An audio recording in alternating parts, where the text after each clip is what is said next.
दया आ गई। मेरे प्राणनाथ, ये चाहे तो सर्वसमर्थ हैं, परंतु बलराम जी को बताने के लिए पूरी लीला कर रहे हैं। लक्ष्मी जी तुरंत बाहर आई और दोनों को इशारा किया, आप लोग इधर आओ।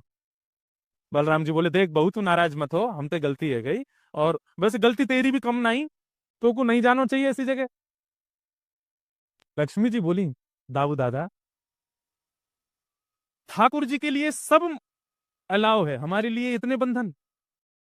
वे किसी भी भक्त पर कृपा करने जा सकते हैं, वहां पर जात पात नहीं देखी जाती, वहां पर यह नहीं देखा जाता कि भजने वाला कौन है, ब्राह्मण है, क्षत्रिय वैश्य कौन है, सब पर वो अनुग्रह कर सकते हैं, तो फिर हमारे ऊपर इतनी रोक टोक क्यों?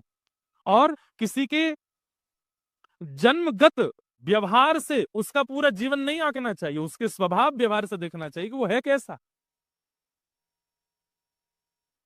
कहाँ आप कहते हैं कि ब्राह्मण सर्वश्रेष्ठ, और वो देर देर तक सो के उठ रहे हैं, उनके यहाँ शुद्धि नहीं, वस्त्र 4-4 दिन तक पहन रहे हैं, एक एक महीना एक ही धोती में निकाल रहे हैं। आप कह रहे हैं कि वो श्रेष्ठ, और ये लोग जो इतनी पवित्रता का ध्यान रखते हैं, इन पर कृपा ना हो?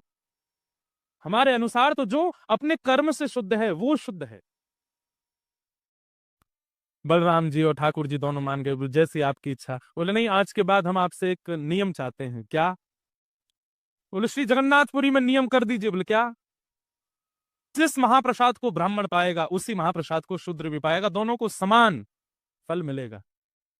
और यहां महाप्रसाद का ऐसा नियम रखा जाए कि अगर एक ही पत्तल में दोनों बैठ करके पालें तो दोनों को समान पुण्य प्राप्त होगा। महाप्रसाद पाते ही, अन्य तीर्थों में तो बहुत साधन करने पड़ेंगे, पर पुरी में आकर के कोई एक दिन का भी यदि महाप्रसाद का पाले तो उसको सर्व साधनों का फल प्राप्त हो जाए।